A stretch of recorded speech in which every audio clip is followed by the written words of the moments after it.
Good evening and welcome to Current Issues. I'm your host, Hesham Tillawi. Welcome to the program, ladies and gentlemen. Tonight, it's going to be a little bit different night from what you normally used to us here on Current Issues TV.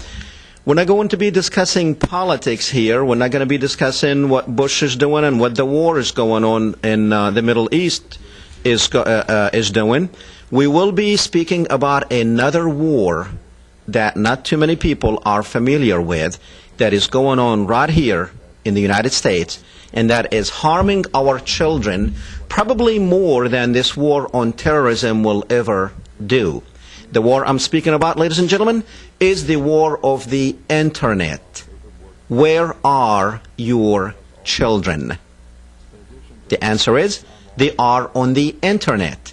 The Internet, ladies and gentlemen, is probably something like, if you want to think about it, the invention of the Internet is probably similar to the invention of the car, where the car was, people were able to communicate much faster and meet each other much faster with the invention of the car and, of course, the superhighways that we have in this country. The other superhighways that we invented in the last probably 15 years is the superhighway, the cyber superhighway on the Internet. The Internet can be a blessing. It can be also dangerous and fatal to your life and to your children's lives. Lately, probably a lot of you don't know this, but a lot of stories are coming out, and I'm not really sure why the media is not bringing this particular problem to, I mean, they're doing, but they're not doing a good job of it, because there are hundreds of stories out there of children running away to meet somebody much, much older than them, when at the end they will lose their life because of that endeavor that they had taken. For instance, ladies and gentlemen, last week a 15-year-old from Alaska was able to go to the airport, purchase a ticket, plane ticket that is, with nothing but fives and ones, board an airplane, an Alaskan airline airplane, without having to show an ID. Probably a lot of you don't know that if you are between the ages of 13 and 17, you do not have to show an ID when boarding an airplane. And you will not be asked of what is going on. These here are the parents of the little girl. They are Brian and Elsie Pringle.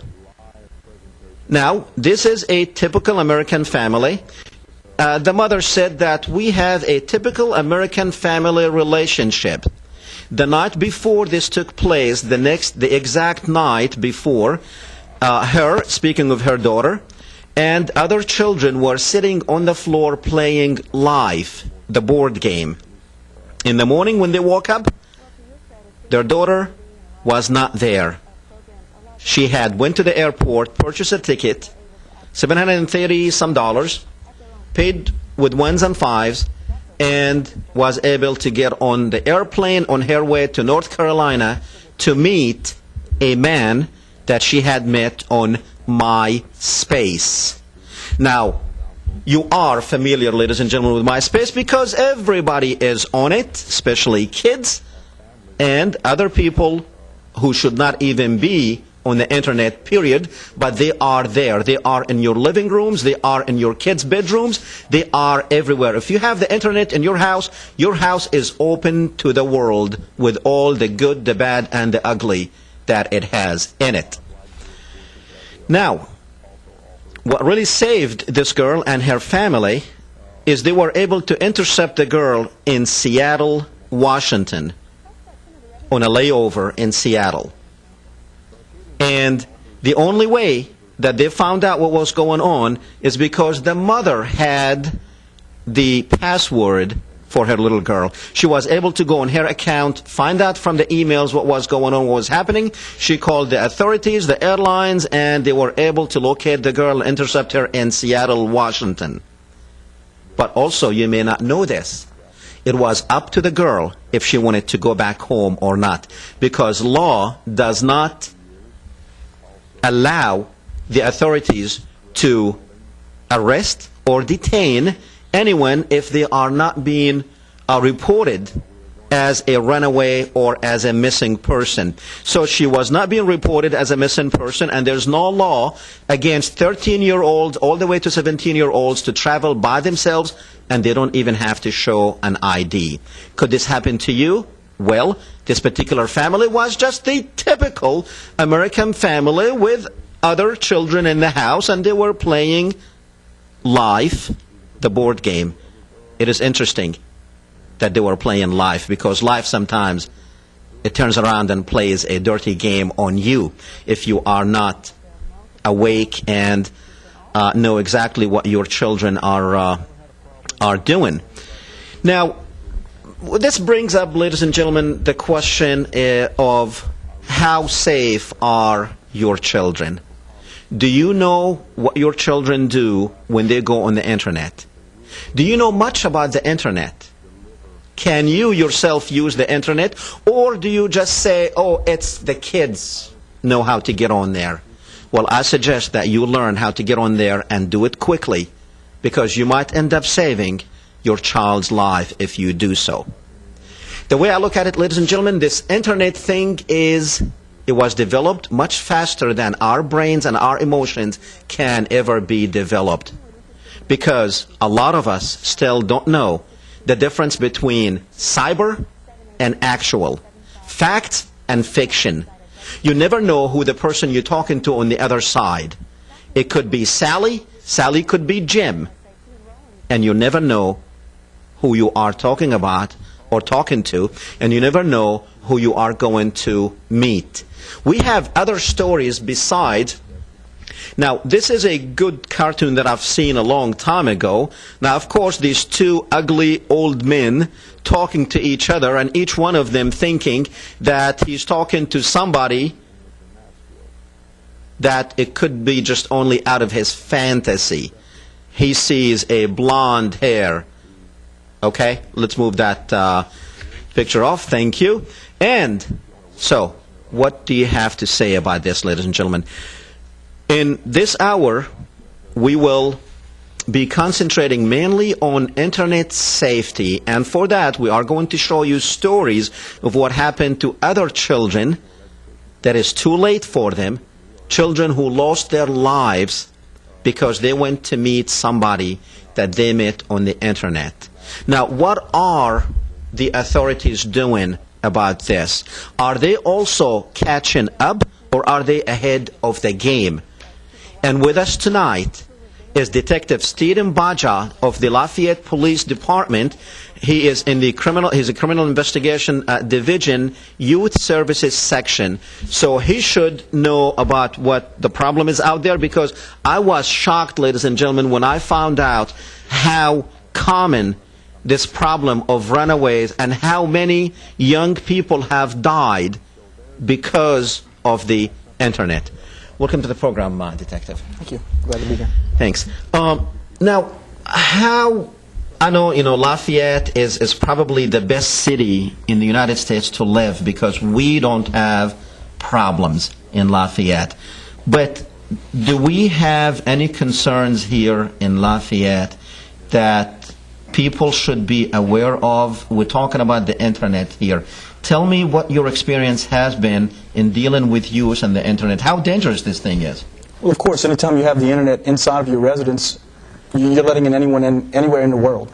So it's not just the local population here in Lafayette that we have to police. It's across state lines throughout the nation. So by having this computer and having the internet in your home, it's a dangerous situation if you're not educated and know how to use it. Now, do you guys have any, I'm aware of the DARE program where you go around schools, elementary schools and middle schools, and probably also high schools, teaching people how to say no to drugs. Do you have any programs for school-age children of how to protect themselves on the internet? I've done several talks with high school students as well as parents. Not too long ago, we had get-together at Como High School where several parents came, and I was able to pass on some good information about internet safety to them. So we're getting to that point. I believe that the best way to combat cyber crime is through education, is to prevent it before it even occurs. So, are you finding out that, I mean, let's see if we can figure out what the problem is here. Is it that most parents are not highly educated or know how to use the internet? Not highly educated, but I meant, is there a gap between younger people and older people as far as the internet? Like some people might say, look, we know there might be a problem, but we don't even know where to start. And that's typical. We get the parents that come in and say, I don't have the first clue on how to check on what my child's doing on the internet. So we tell them, we give them internet websites that they can research and show them how to set up blogs of their own. We advise them to get their child's password, monitor the history of their internet, basic simple activities that can be done and learned even with someone with minimal computer skills. We try to keep it as simple as possible whenever we're teaching the parents. Now, who is ahead of this game? Are the authorities ahead of this game, or the crooks are ahead of this game? That's a hard one to answer. I think we have some catching up to do. We're on top of it. I know there's a lot of local agencies as well as the Attorney General's office, state and federal, that are starting to do active programs to seek out. Of course, I don't know if you're familiar with Dateline. NBC has done stories where they've gone and arrested several of these child predators. So as long as there's the internet, there's always going to be these predators out there. Now, let's talk about these predators. I mean, when people think about predators, they might think some guy sitting in the middle of the woods in his trailer with a bunch of beer bottles around, but that's not really the typical predator. That what I'm reading out there, and correct me if I'm wrong, that it could be anybody. It could be a school teacher, it could be an attorney, it could be a physician, it could be just a normal guy who somehow decided to get involved with this stuff. And that's correct. In the last few arrests, it's funny that you mentioned those professions. Those were 3 of the professions that we've arrested or been involved in the arrests for actually going online and soliciting minors for sex. It was 3 of those professions. So it's not just the bad guy with the beer bottles and the dog sitting in front of the trailer. Not at all. It's the ones you don't expect. The ones you don't expect. What, some of these people had prior arrests, or how would you explain this? Just, is it because we have with the internet and with all these DVDs, etc., that sexual explicit material is available everywhere? Is that why these guys are getting into this? I mean, I'm sure some of them probably never had an arrest, prior arrest history. The majority of them have not had any arrests before, but that's the debate that's going on now. Did the internet create these predators, or is the internet just there to facilitate their desires? So that's the debate, and that question remains to be answered. Is it a desire that's being fed by the internet, or did the internet create these people? Have we had, right here in the local area, people losing their lives because of the internet, like meeting somebody on the internet and end up being killed? Thankfully, we have not had any instance of that. Okay. What's the worst incidents that we had? Online solicitation. Yeah. And we're ahead of the game in that fact where we actually headed it off before it occurred. Okay. Now, do we have in the police department and other police departments, do we have like a team that their main job is to be on the internet and look for these people? We do not at the Lafayette City Police, but there are a lot of local agencies in the area that do have designated investigators that do go online and do this. We assist them on arrests inside the Lafayette city limits, as well as assisting the State Attorney General's office whenever they request assistance. Okay. Now, let's go ahead and show some, we're going to talk about some of these stories, let's see.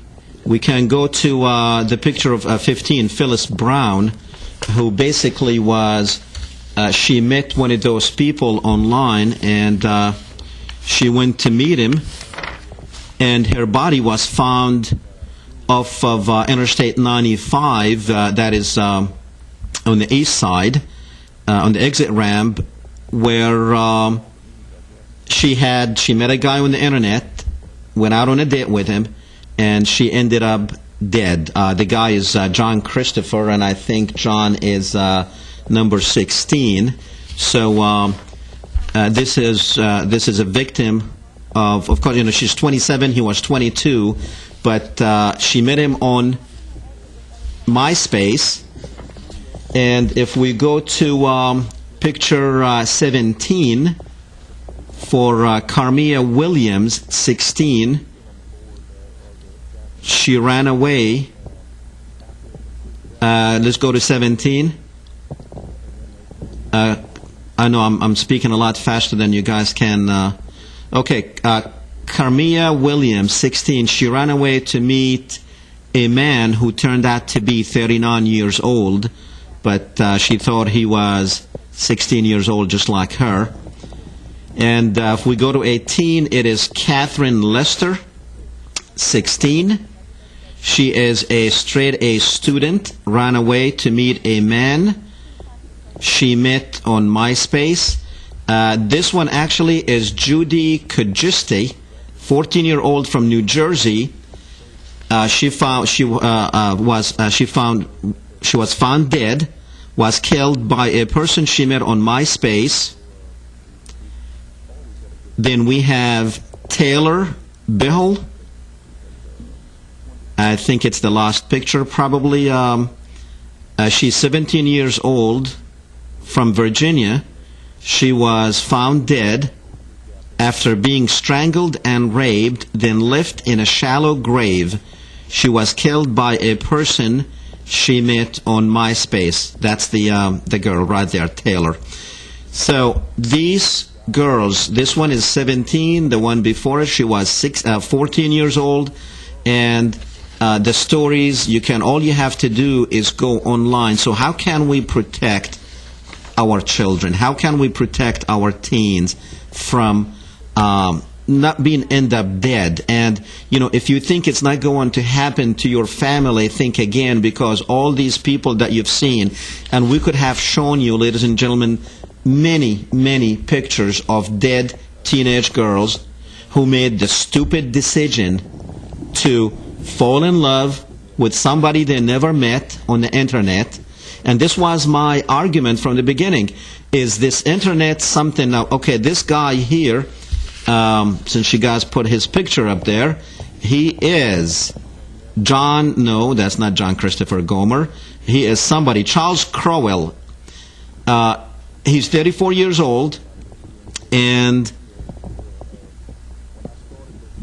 he was convicted of raping a teenager. He was convicted of raping a teenager. Now, that's not here. We're not showing you something right here in Lafayette. We are showing you this is throughout the country. So, but could it happen? If it happened in other places, it could happen here.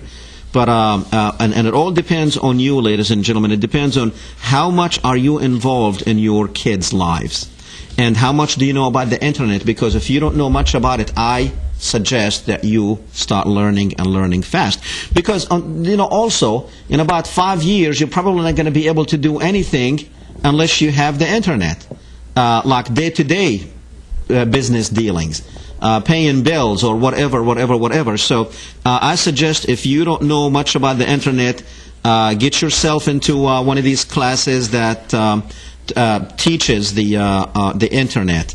And it's amazing, ladies and gentlemen, that my argument is, I think our human nature, our brains, our minds are not developing fast enough to combat this problem. Because, and we're talking about teenagers, but I'm sure there are grown-ups out there listening to me who probably ran into the same darn problem. It's not just teenagers out there. Most of you probably on the internet, you probably fell in love with somebody that you never knew, never met, and it turned out to be some somebody who never, who's not what he was saying he is, and you probably end up meeting him, and that's when the disasters happen. So, I think we, detective, what can parents do? Do you get calls that, look, we're trying to straighten out our kids and not to have them get on the internet, but yet they get on the internet at school, they get on the internet at the library, at their friend's house? What can people do? The main thing to do is, at home, we suggest that you keep your home computer in a place that's in a public space. Don't have them keep it in their own bedrooms. Know the passwords that the children use. Educate yourself on how to use the computer and how to check what their activities are. There's several websites out there that are very good to. Go ahead, give us some. If you guys can listen to these websites and just put them on the screen. Go ahead, detective. One of them would be www.kidshealth.org. I mentioned that one in particular because there's a section of that website that teaches parents how to set up their own blog, which is MySpace or Facebook, some of these popular blogs out there. And that talks them through it step by step so that they can create their own. And by doing that, the parents are able to monitor their kids' activities through their own website. Another good one that's out there. Now, if they set up a blog, how can they monitor their kids' activities? Well, the way MySpace works is it's a social networking page, and these kids go online and they have friends and request friends and they chat and share pictures, and if used correctly, there's no danger in that. They're able to set those profiles private, and that's what parents need to monitor. If they go online with their own web page, then they can become friends with their parents and see what the activity, the comments are on their kids' page. Monitor what images they're putting up there, making sure that they're appropriate. Let's go to picture one that shows MySpace to some of these people who who don't know what we are talking about on MySpace. Now, why MySpace is the one that is being used the most by kids and others? It's like the only talk about MySpace. Of course, you know, the problems we're talking about, it could happen on any internet servers. It's not just like MySpace or programs. I mean, it could happen on Yahoo, it could happen on AOL, it could happen, it's not just MySpace. But MySpace is being like, most of these things happening on MySpace. Is it easier to get into? What is going on with MySpace in your opinion? Well, actually, a lot of the cases where children are solicited are through chat rooms, not so much MySpace, mainly Yahoo or any place that there's a chat room, whether it be if there's a game and there's a chat room line or a chat line at the bottom, then there's the ability for people to communicate with each other. So if somebody says, hey Sally, what you're doing? Oh, I'm playing backgammon online. That's not really, I mean, there could be a dangerous even playing backgammon, not knowing who she's playing with. Correct. As long as there's a chat line there, then there's the ability that they can communicate live. Okay. So what would you suggest parents do? Not have them go in these games because they can say, "Oh, look, I'm bored. I want to go play chess or play whatever games that they have on the internet." Not at all. I agree with the internet. I think it's a great tool if used properly. It's also a dangerous tool if used incorrectly. The internet itself is great. It assists with with encyclopedia sets and things of that nature, and it's a great tool for research. But the thing that parents need to do, obviously, is just make sure that computer is in a public space in the house. If it's in a kitchen or in the living room, and that parent needs to be aware of what their child's doing. Set time limits. That's a good thing also. But now you can get all that stuff on your cell phones. Correct, and that's another thing that I was going to mention is not only is cyber crime occurring on your home computer, but now it's on your cell phones. It includes text messaging on your cell phones as well as the internet that's on your cell phones. Now, do you think, I mean, this is not a question for a police officer, but I mean your own opinion, do you think we as humans were ready for the internet? Or was it like developed at a much faster pace than our brains and our emotions can actually process? Because apparently we don't know the difference between cyber and real. for some people. And Well, when you tell me doctors and attorneys and most of the people that you're arresting, they're just the normal. If it wasn't for the internet, he probably would have went through life with no problems. And again, there's the debate that's going on now. Did the internet create these guys, or is it just? Or is it human nature? Is it there to facilitate their desires? So actually, anyone can be. I'm trying to say something here without stepping on anybody's toes. Could anyone be a predator?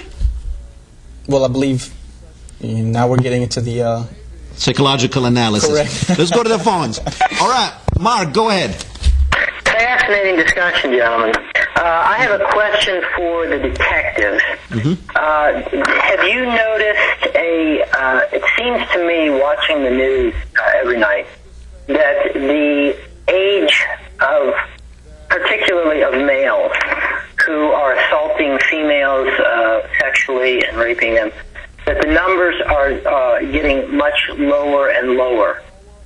You hear now about 12 and 13-year-old boys sexually assaulting young girls. Have you seen this trend in Louisiana where you are?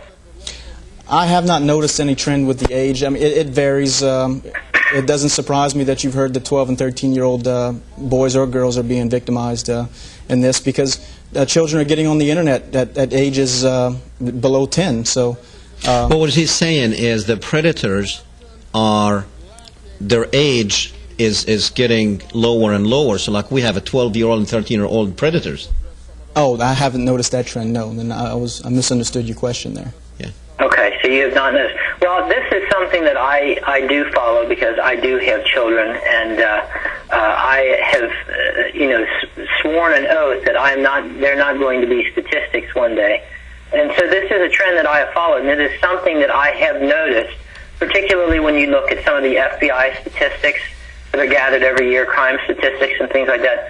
It seems as if nationally the incidences of rape and things like this, that the numbers are going up, and incidentally that the age group, it's beginning to be more inclusive of younger people. And so now you said down there in Louisiana where you are that you have not noticed a trend like this. Are you aware of the national trend going in this direction? No, I haven't looked at the most current statistics with the FBI. All right, now let me ask you this, Detective. These cases that you deal with of women being assaulted and whatnot, what role would you say in your investigation? I mean, certainly you have had to run into things such as pornography, child pornography, and things like this. How prominent of a role does this information play statistically in the assaults that are taking place? What information are you speaking of? Well, what I mean is a man, and generally, obviously, it is men by far the largest number who are guilty or who are at least accused of rape and things like that. The percentage of these men who are being charged or even convicted with rape or sexual assault, how many of them, percentage-wise, would you say pornography plays a part in this whole scheme?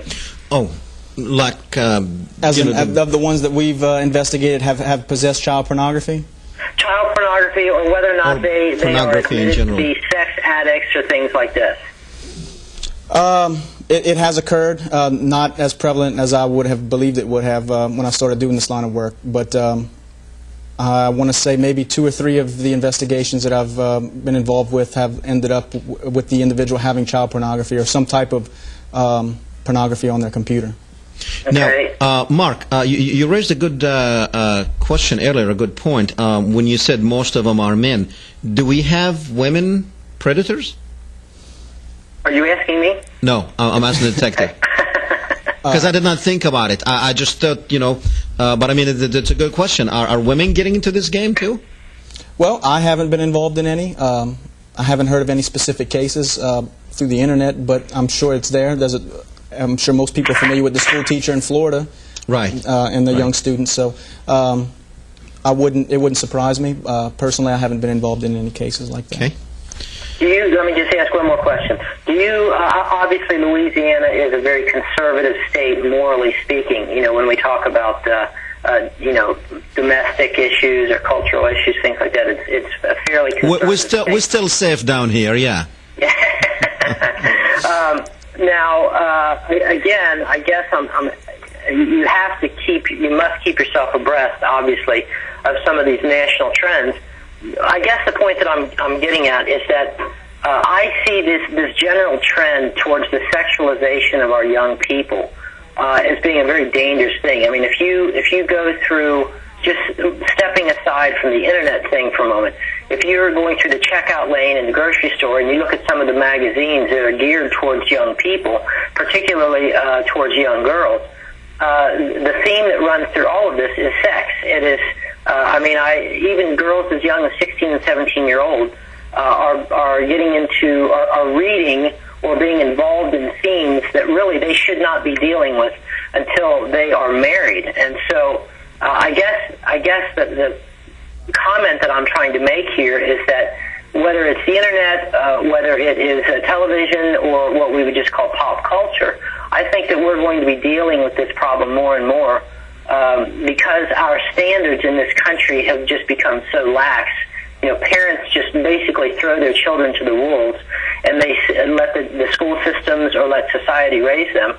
And then all of a sudden everybody is shocked and aghast when we hear about all of these terrible things happening, including the predators that you're talking about on your program. Hesham, congratulations on a great show, and keep up the good work. Thank you. Thank you, Mark. Thank you. Do we have too much sexual or sexually explicit materials out there for kids to see? Do we have different kids now than what we did 15 years ago before the internet? Do you guys go through like some psychological training to deal with this X generation, that their thinking process is different than their parents? I believe it is different, especially from when I was in school, which really wasn't that long ago. You're talking 13, 15 years ago. It's a whole different group of kids now. Everything's technological. We didn't have the cell phones like they have now, nor the access to the internet. Certain things that are on TV now would be you would have never seen back in the 90s, 80s, or before. So, do you think that's contributing to the problem we have now? Again, we're going back to that psychological thing. It's a different culture. It definitely is, and he raised a good point. Are you guys ready to deal with this different culture? Absolutely. We're constantly training and keeping abreast with everything, the current events and what's going on. And is there like police conventions throughout the nation, that there are meetings where people share ideas, share problems, what happened, this is what you can do, this is a good technological computer programming that you can use to intercept these people? Certainly the Center for Missing and Exploited Children has annual conferences, as well as the Internet Crimes Against Children Task Force, which was started here in Louisiana by the State Attorney General's office. Occasionally there'll be conferences where we'll get together and share experiences in certain cases, learn new lingo that's been used online, and try and keep up with the current events. Okay. Well, ladies and gentlemen, if you would like to weigh in on this discussion, or if you have any questions or comments, please go ahead, give us a call. We'll have the number for you on the screen in a second. And give us a call. I would like to hear from you. And tell me if you have had any problems because of the internet. It doesn't have to be just a child. I would like to hear some cases about children getting in trouble on the internet, and but I also would like to hear what the solutions are. If you have other solutions that we have not talked about here, or if you are having a problem with your teenage kids and you are seeking help, maybe the detective here can actually give you some websites or maybe some phone numbers locally or some agencies that you can turn to. Stephen, how do predators normally target these kids? Is there like specific things that works all the time, with kids? Like a specific line? I mean, like a pickup line in the old time, it was, have we met before or something? Where did I see you before? Now, that was an old line. Now, what are the lines that are used on cyberspace to actually target these kids? Well, some of that information we do try and keep sensitive or keep quiet because it is sensitive to our investigations on how they actually approach us. But that does occur. They do approach but don't you the think, police department. Don't you think if you tell people about it, then they're aware of it? Well, that's something that would be between the child and the. That's something that during the chat that comes up. Nothing that a parent would do to prevent it. The main thing that a parent could do would be to monitor what's occurring. Okay. So, do you guys like go into chat rooms and start listening to what everybody's talking about? And you say, whoa, you know what, Jim Bob there looks like he's talking to Sally Mae, and looks like it's going to be something there. So do you like take that name and start seeing where this guy goes and following him and see if he is after some of these kids? Is that like one process or procedure? The cases that we've been involved in, the perpetrator takes the lead in that. We don't follow. They actually take the lead and request certain things from the undercover agent. Okay. So it's not the fact that the police department or the undercover goes. Well, how does he get to the undercover agent, though? If the undercover agent doesn't approach him? Random choice. Random choice. Undercover. So undercover talking about that they're 16 years old and... It begins with an innocent conversation, and the perpetrator ends up taking it to a sexual level. Now, would that be an entrapment? Not at all. It's not considered entrapment because they are approaching the police. But the police also is not who they saying they are. And it's not considered entrapment. Okay. Well, people need to know. not considered entrapment on the internet. No. Okay. But I mean, in real life, it is. In real life, it is an entrapment if the police... Well, no, because, for instance, if we go undercover for an operation for a drug, it would be the same. The person comes up and okay. and does a sale. Okay. So now, just for people out there, if they're not educated, let's educate them. Anytime they are on a computer, they can be traced, correct? Traced back to that computer. There are ways, yes, that we... Yes. So if people think that they are at home, is this why some of these teenagers that they think nothing's going to harm them because they are at home in the safety of their homes, but is this why they kind of open up to everybody because they're safe at that moment? I believe they feel they are, and they do, and a lot of times they'll put more information than they should have, than they should. Speaking of that, and then we'll go to the phones. Tell you what, let's go to the phones, but I want you to talk about what information kids put on their accounts, like MySpace or whatever, that they should not do. But let's go to Billy on one. Go ahead, Billy. Hey, how y'all doing tonight? Fine, thank you. All right, I have a question. Is it true that a lot of these predators today, at one time when they were kids, a victim of their own predator themselves? Well, They were molested when they were kids? I tell you what, I'll let the detective answer, but if that's the case, then we had a lot of children who were molested. Because now they are in the thousands. I'm not familiar with Do you believe that's the reason why predators of today are acting the way they are? Personally, I don't think so. I think the opportunity is there.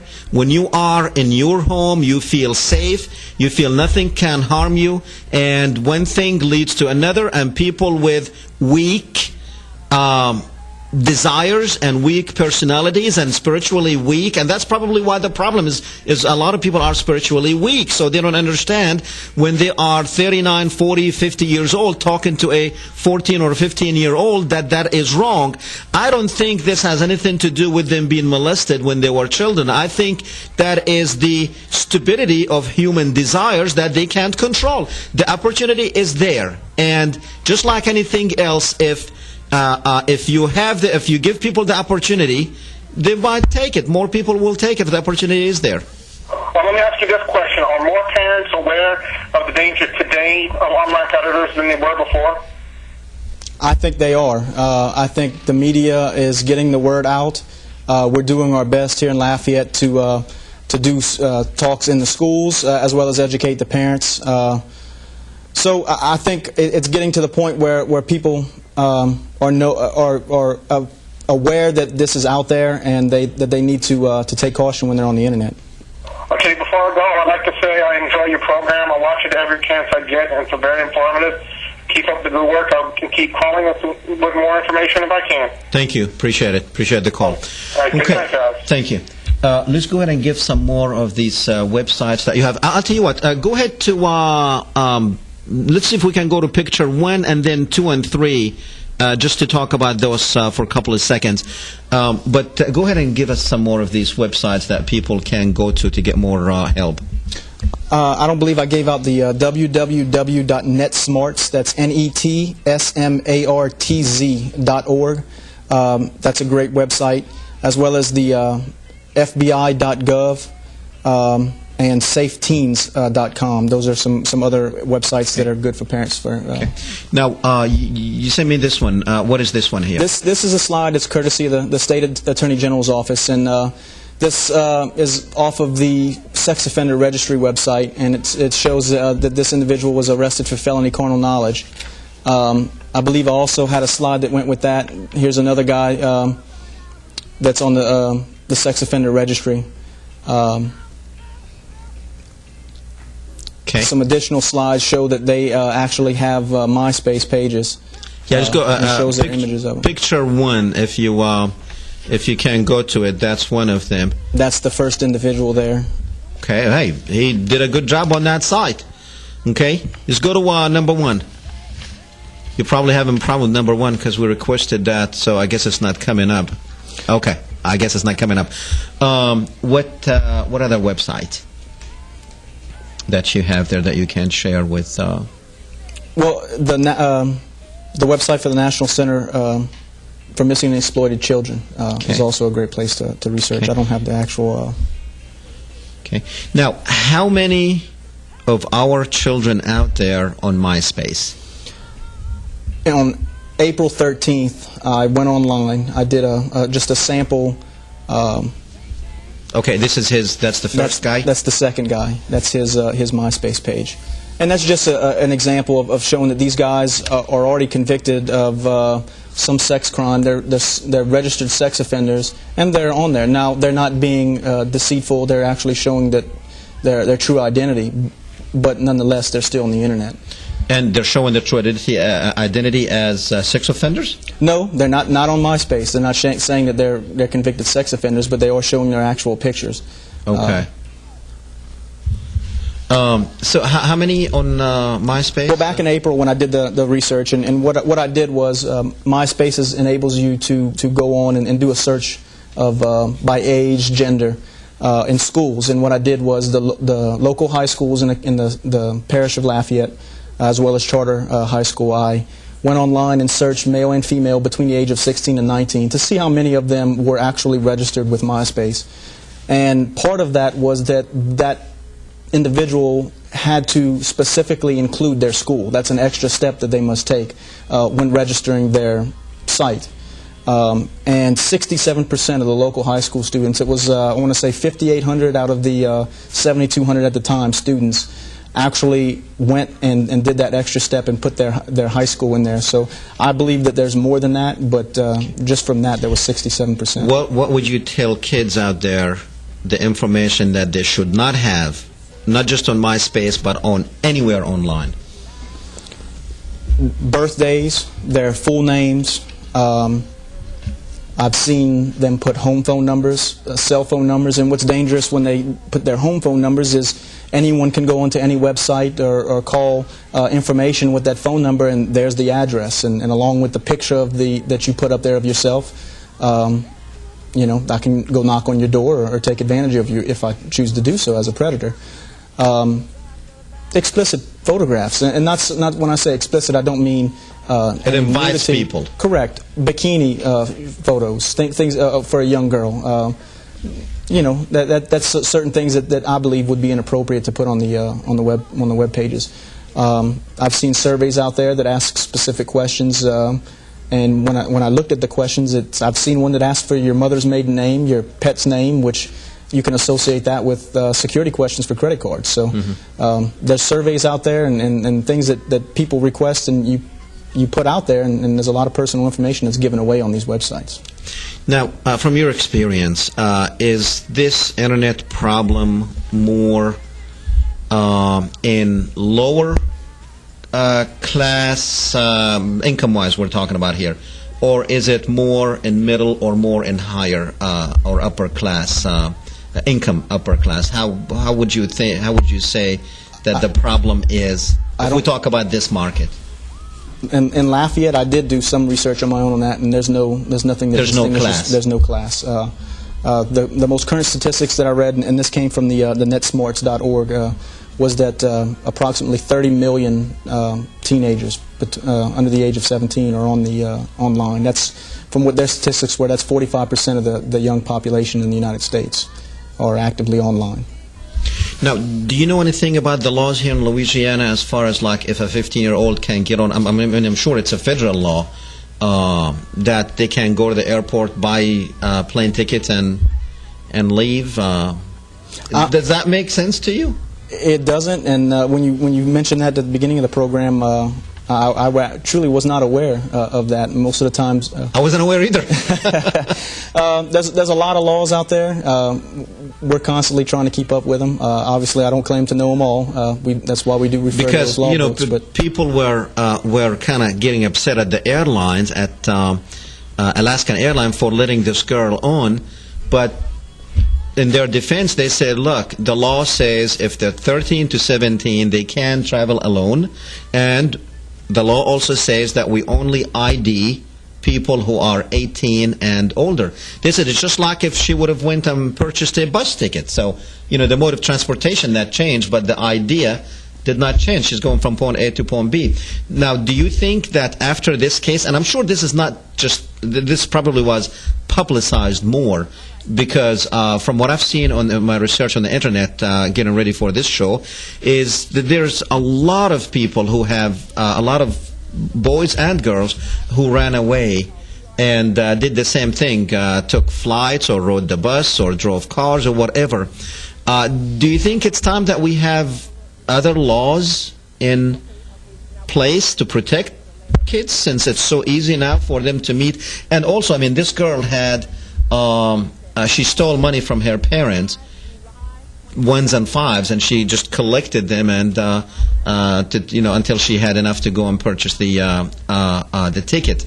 So, do you think we need laws to protect that, or the laws we have are good enough? Well, when you're dealing with 13 to 17, obviously in the state of Louisiana, most of the 16 and 17-year-olds and above have IDs. But anywhere younger than that, you're going to have to establish some way to ID these children, which isn't done now. So I can understand why you wouldn't check an ID for a 14 or 15-year-old girl or boy, because typically they don't have an ID or any type of identification. Before, when they were traveling by plane, they were only going to their grandma's house. Right. Now they can meet somebody. This girl, she went all the way to the Middle East. She's like 16, 17 years old. She went all the way to the Middle East to meet a man, picture 18. There was another question that I needed to ask you, and we only have like 5 minutes left. God, it was an important question too, but I'd like to also say that we've been focusing on the predator aspect of it, but that's really not the only danger on the internet. There's bullying, which does occur on a local level. There's a state statute called that's cyber stalking, which is making any threat over the internet or an email, basically any electronic communication. If you threaten someone with bodily harm, that is against the law in the state of Louisiana. So that's also a problem that we see more than the child predators locally, is these students or these kids that do go on MySpace or other, and I know we're picking on MySpace here, but that's MySpace and Facebook are in the top 5 most visited websites on the internet. For younger people. On the internet. that's two of the most for any websites on the internet, from what I understand, what I heard last week. Now, what are the ages, like on MySpace, the majority, like 80% below 25, or how does that averages out? Well, when I've looked on that, I've seen as young as 8, 9, 10 to 50, 60-year-old. But I mean the percentage there. Do we have more younger people? Like what is like 2 to 1 ratio, or? I'd say that'd be more younger people because it's a social arena. Statistics to back that up I don't have, but just from experience I'd say that would be a younger crowd that would be on there. Okay. So before we go, we have only like 3 minutes left. What's the last thing that you want to tell parents? Educate them. And kids. And kids. Let's talk to the kids. And kids. Go ahead. The main thing is with kids is just be aware that the danger's out there. Don't ever meet anyone that you've met online in person. There's no reason that you should actually have to go out and meet this person. And if you do, and you believe that they are someone, make it a social place, or a public place, a mall, or go with your parents if you're younger. For parents, definitely educate yourself. Again, I stress, keep that computer in a common area, set time limits, educate yourself on how to go online and monitor the activity. I remember the question. It's very important. With this 15-year-old girl from Alaska, when she got back, her parents charged her with stealing, with theft, so she can be put in a youth detention center to teach her a lesson. To me, I thought that was stupid because, I mean, I can imagine who the people that are present at these youth detention centers, and why you want to take your child and put them in those detention centers, that's beyond me. Or are these detention centers, they get kids straight? I mean, is that, what do you think? You're a detective, you're in that business. Would you put your child in a detention center to get them straightened out? Personally, no, I wouldn't put my own. I like to keep that detention facility that we have for the more violent offenders that we have. Okay. So what do you think of these parents, just to teach their, to me, when she gets out of that detention center, she would have learned a hell of a lot more than what she knew before she went inside. I think those parents in that case had put the discipline to someone else instead of handling that in-house. And I think that's where it starts nowadays, is that we've lost those family values, and let the government take care of it. Well, in that case, it seems that that's what their choice was. Whereas I believe they should have handled that within their own household. Okay. Well, very good. Appreciate you coming on the program. It has been a pleasure having you, and I hope that we were able to give you some information. Believe me, we will do more shows on this particular issue. Most of our shows has been political and about the war, but I think this is probably, with this war and with terrorism, we are letting everything else go, where we need to be paying more attention to what is happening in our world than having to pay attention or more attention to what's happening in somebody else's world. So be ready, ladies and gentlemen. The only weapon you can fight this monster with is be educated. You need to learn the internet. You need to know what your children are doing. Ask them. Don't be afraid of asking them about their passwords. They're going to get upset. Let them get upset. That might save their lives. You need to know who do they talk. You need to teach them. You need to tell them, because right now they don't know the difference between facts and fiction. They don't know the difference between facts and cyberspace, between space and cyberspace. Because if they are opening their hearts and their minds to these people on the other line, on the other side of the computer, when they don't know what's happening, there's a problem. So educate yourself. Don't be a victim. We'll see you Tuesday, 7:30. We'll see you then. Good night. Thanks. Thank you. Hi, I'm Mike Blanchard with Hospice of Acadiana. And I'm Becky Crater with Hospice Foundation of Acadiana. And we're going to be talking to you about some of the upcoming